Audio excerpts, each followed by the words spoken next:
next panel, and trust me, if you thought that one was good, this one's gonna be amazing. We are going to be discussing thriving through the teen years, navigating the cleft journey as a teenager. Yes, so please help me welcome Parker Frost, Hunter Fasse, Chase Karenbauer, and Dahlila Nixon, moderated by Steph Strucaly, Smile Train's Manager of Community Development. So Campbell's amazing keynote speech earlier was a great precursor to our session. She touched on a lot of things that we're glad to be able to dive deeper in with our amazing teen panelists who I've gotten to know really well and worked with even in Smile Train's Student Ambassador program. I've gotten to know them so well that I can say they are such inspiring voices in the young cleft community. So we're really grateful for their openness to share some of their experiences. And like Allie and Sydney said, the teen years are a really formative time and can also be very intimidating. I think many of us in this room might have even had some of our most difficult times occur as when we were a teenager. And so just really happy for you all to be sharing with us today to help support other younger members of the cleft community. So let's dive right in. Parker, I'd love to start off with you. How have you handled moments of feeling different because of your cleft, whether it was at school or within groups of friends, activities you're involved in? Yeah, that's a great question. When I was in elementary school, I was really nervous to talk about my cleft. I was really shy, and kind of talking to people kind of was scary for me, and talking about my cleft was even scarier. People would ask questions about my scar, and I would kind of change the topic or run away.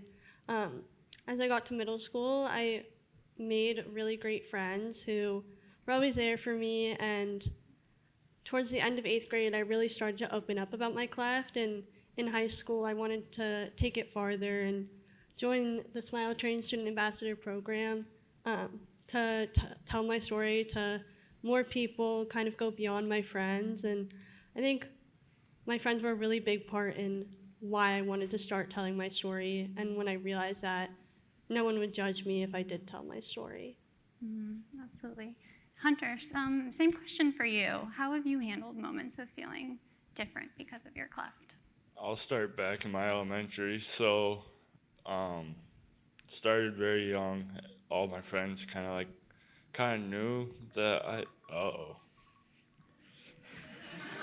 Teens, always on their phones. No, sorry. So in elementary school, kind of friends, we were young, so never really understood kind of what cleft was until I would say 1st grade. I had my bone graft surgery. And everyone was kind of oh, you're going away, you're having a surgery. So I was out for about a week, and then I went back to school. And I remember showing my friends my scar on my hip. And they're like, oh, so cool, so cool. I'm like, well,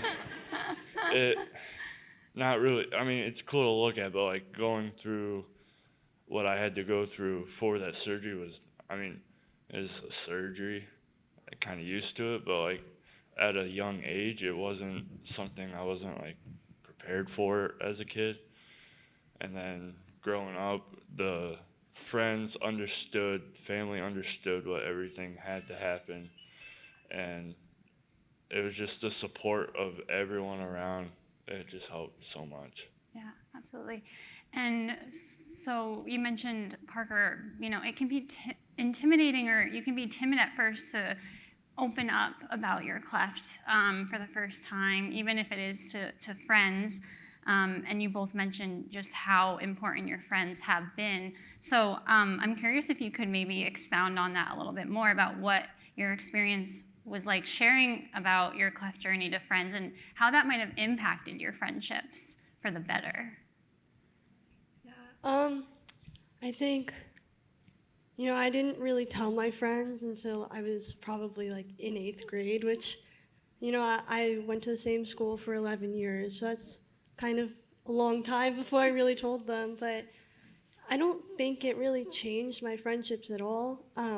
They were really supportive, and I had the bone graft surgery in 3rd grade, and I just said I was having surgery, and kind of life went on, and they went on with their summers, and they were there for me. But when I kind of told them, I was born with a cleft lip and palate, they were, wow, that you're so brave. Like, that's really impressive. And I think, it just made me feel really great to know that I had that support system. Yeah, absolutely. Hunter, any other thoughts when it comes to just what that did to your friendships in a good way?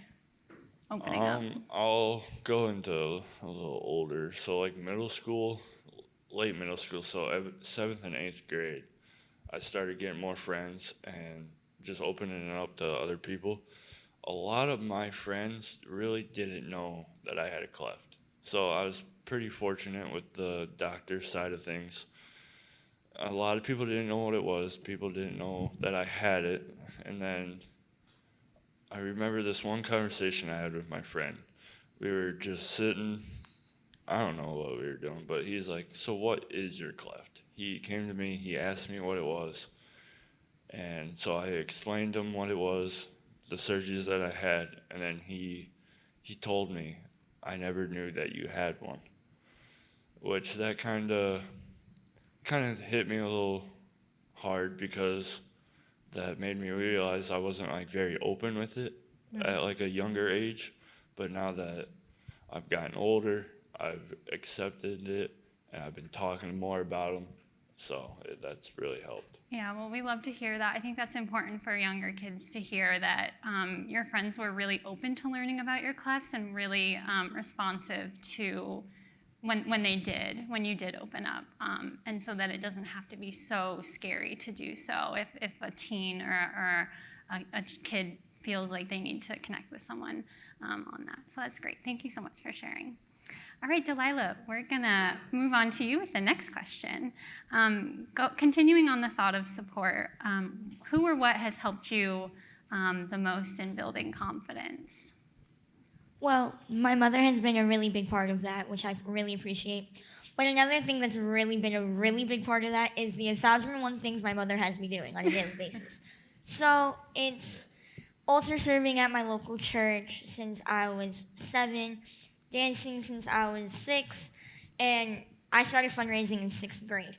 So it was always several different outlets that I had, several different groups of friends, a lot of different people with different perspectives on different things, which I really enjoyed. So God forbid something would happen at school where things can get really hard and really tough. I always had someone else to open up to, either if it was my family or my friends at dance or my friends at church. I always had a different outlet, which really helped me build my confidence because I was always able to do something else with other people. That's so important. And I remember what Campbell said about in her speech, that while cleft is a big part of our identity, it's not all of our identity. And so to put yourself in a bunch of different things where you can express yourself or find passions or build skills to help build more of your identity is just so important. So that's great, Dahlila. And Chase, what about you? What's kind of helped, who or what has helped you build confidence? Yeah, I really think parents are a big part of everything. They really try to help you as much as possible. They try to do everything they can to make you feel better, make you feel more comfortable with yourself. And another big thing, kind of how Dahlila said, with outlets, like I do a lot of sports as a child, and I had a lot of different friend groups and clubs or like anything. And I really want to drive home that that's a big way to build confidence in yourself, and that really helped me throughout my younger years. Yeah, absolutely. Thank you. We're gonna shift gears here a little bit and talk about something that can be dreadful. It's been brought up already so much: the doctor's appointments, the treatments, and the surgeries. So I'm curious, Hunter, how has your experience or your outlook at doctor's appointments and with treatments changed as you've gotten older? Elementary and middle school, it was always, I got a doctor's appointment, I get him in school, let's go. Can't wait until 2:30 when I get called out, let's go. Later middle school, early high school, not really too many doctor's appointments until my senior year. So I just got braces last year sometime. I don't know. Been a couple months now. But I'm starting my jaw correction phase to have my jaw surgery. So for the past however many months, we've been going to my orthodontist, local hospital, every 4 to 6 weeks for wires, braces. I had a expander I had to turn every other day for 4 months. Got that out 2 months ago, so that was, but I remember always kind of going to the doctors and kind of being a little nervous, not really understanding like what they were trying to talk about. But then it's just doctors are the people that will help. They will help however they can, and if you're willing to do it, they will too. Yeah, you bring up a good point that maybe a lot of us can relate to, especially us, thinking back to when we were younger on our journeys, is not really understanding like what's going on, what's happening, what the doctor's talking about, why are you having this done? That definitely resonates with me. I maybe didn't ask a lot of questions when I was a kid, but I think that's why it's so important and great that we have parents as our advocates in the room. So I would love to hear, Parker, do you feel like you've been more involved or vocal in your appointments as you've gotten older? Like you feel more comfortable being like, asking the doctor, well, why do I have to do that? Or is there another approach we can take? Yeah, I had jaw surgery last summer, and so it's been like exactly a year, and it's been a long year. But I remember before surgery last year, I wanted to, know what the process was going to be. I knew it was going to be a long recovery, and so I kind of told myself that it's important to kind of know what you're going to be putting off in the meantime. I wasn't allowed to play volleyball until January, and that was really hard for me. But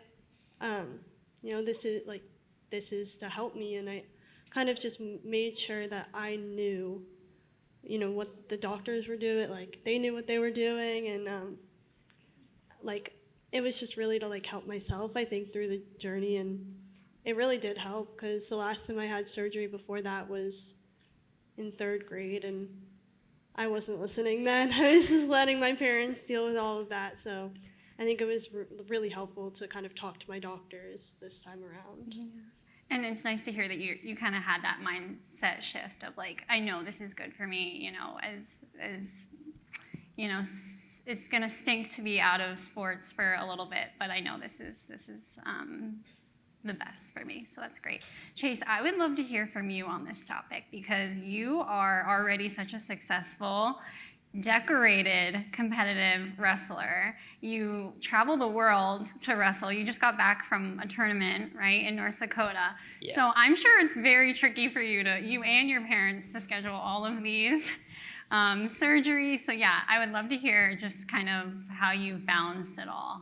Yeah, starting when I was younger, it was really easy. I didn't have as much going on as I do now, and I didn't have as much say, obviously, when I did it.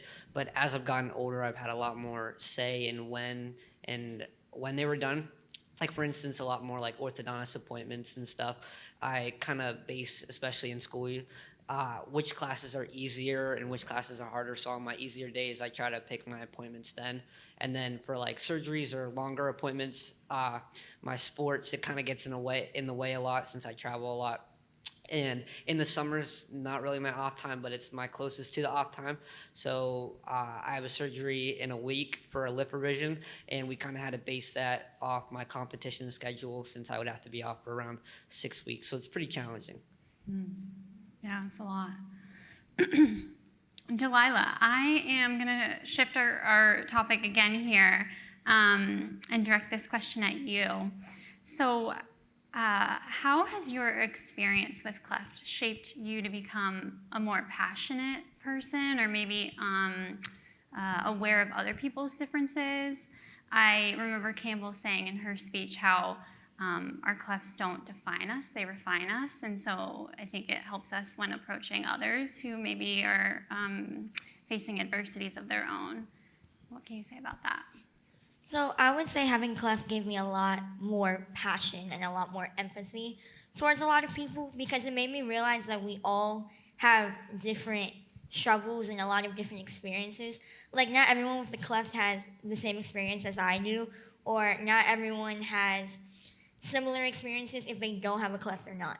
So I just think having a cleft has really made me realize that everyone has their own situations and everyone has their own struggles that they're facing, and they all face it in a different way. And I think it's very admirable to look at.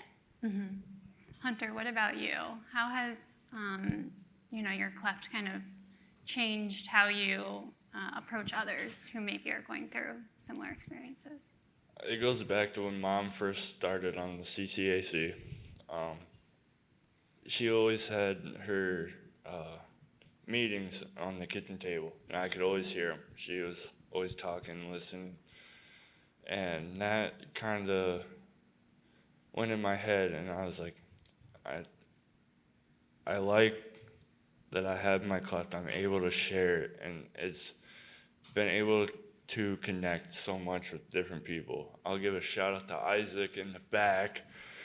I met him last year in Houston, and me and him clicked just like that because his sister Iva, and it's just all these connections and the friends that you can make along your journey just helps out so much. Yeah, absolutely. Yeah. All right, so we're getting down closer to our Q&A time. So I'd love for you all to answer this question. Can you share one piece of advice for other cleft-affected youth and teens? I'll start with you, Parker. The main piece of advice I would say is to find your people, whether that's one really great friend, a mentor, or cleft community like this. I don't think I would be here without the people in my life. And it's also important to realize that the first person you talk to might not be that person. And, if you're looking for friends in school, just keep looking until you find them, because you will find them. And those people will be really important in your life and with your cleft journey. Thank you so much. Hunter, what about you? One piece of advice for younger teens? Just keep pushing. Like, life will be hard, but you just gotta put the bad days behind you, keep pushing, and look forward to the good days, and just kind of live in the moment and enjoy everything. Take it all in. Dahlila? I would say that your cleft doesn't define you, such as Campbell said, but your difference makes you unique, and you're not always going to be everyone's cup of tea, but just remember you're your own person, and you are unique in your own way, and I think that's a really great reminder to have, especially as teenagers. Yeah, and then one of the biggest things I can just say is to try new things, to try different clubs or arts or groups. Find your group, find your sport, because all of those will help you gain more friendships than you can ever want. So. Well said. We're wrapping up, yep. So this is the end of our session, but yeah, let me just end off by saying huge thank you. Just by being up here, you're helping so many young people on their journeys to feel seen and empowered, and I think that you're also helping to shape the future so that the world can be a place where, people with cleft are better understood and they're better supported, and they don't have to wait until their adulthood to find that support. So you guys are phenomenal. So thank you so much. Thank you all for listening too.